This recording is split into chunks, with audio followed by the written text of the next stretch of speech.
इंडी गठबंधन को मेरी ये चुनौती है कि घोषित करे कि वो गारंटी दे देश को, लिखित में दे, क्योंकि उन पे भरोसा नहीं कर सकते, कि वो धर्म के आधार पर आरक्षण नहीं देंगे। घोषित करें। दूसरी घोषणा करें, एससी, एसटी, ओबीसी और सामान्य वर्ग के आरक्षण को कभी भी हाथ नहीं लगाएंगे। करे घोषणा? नहीं करेंगे।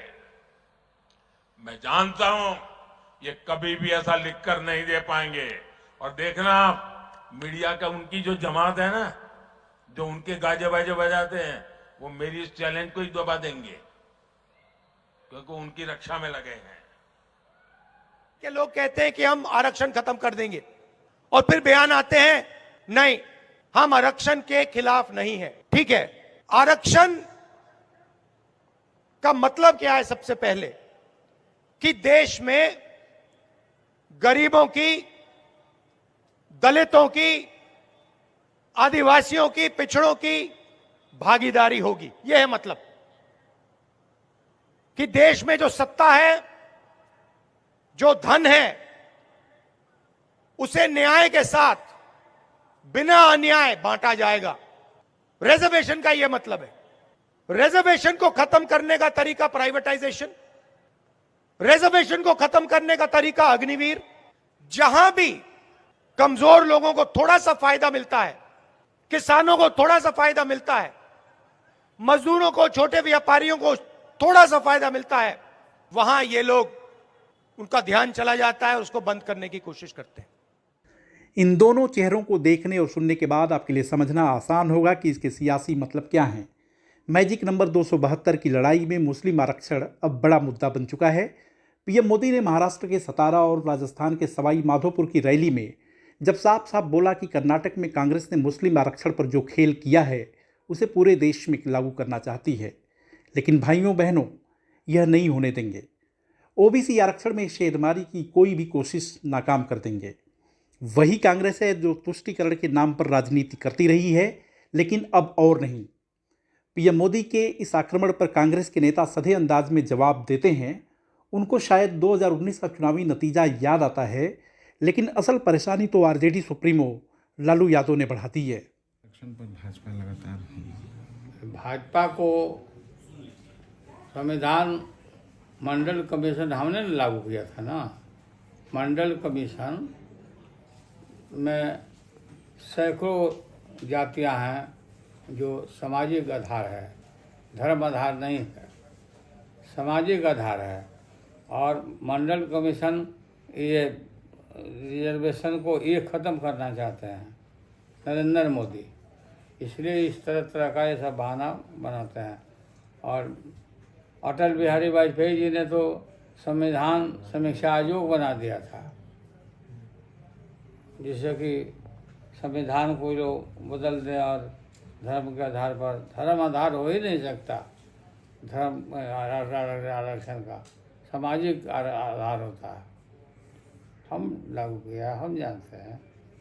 हम से तो नरेंद्र मोदी।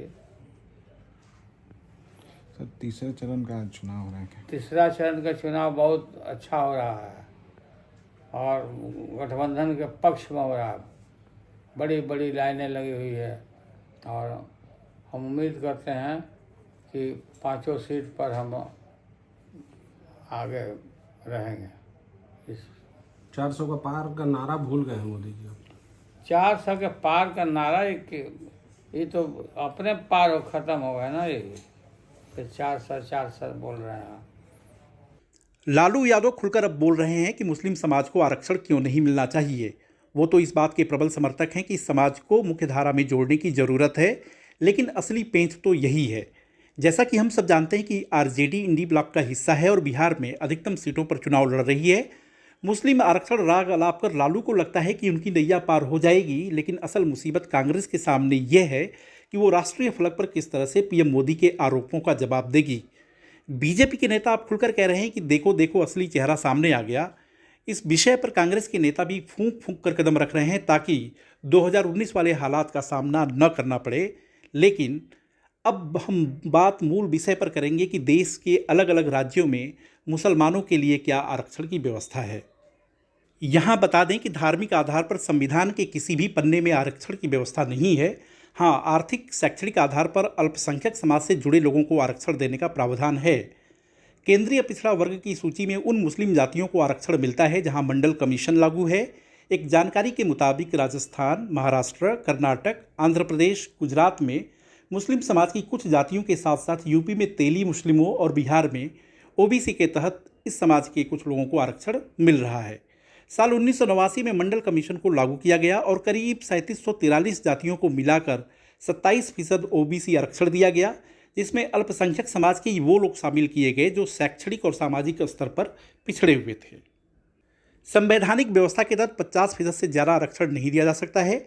आंध्र प्रदेश में कांग्रेस की सरकार ने अलग से 5% मुस्लिम आरक्षण देने की व्यवस्था की थी, लेकिन 51% का सीमा पार करने के बाद सुप्रीम कोर्ट ने उसे खारिज कर दिया।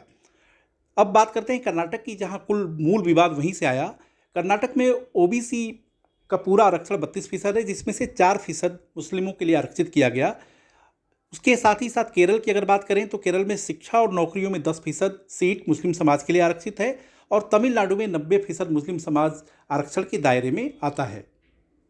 इसी विषय को पीएम मोदी बार बार चुनावी सभाओं में उठा रहे हैं कि धर्म के नाम पर वो अपने पिछड़े दलित भाइयों के हक को नहीं मारने देंगे।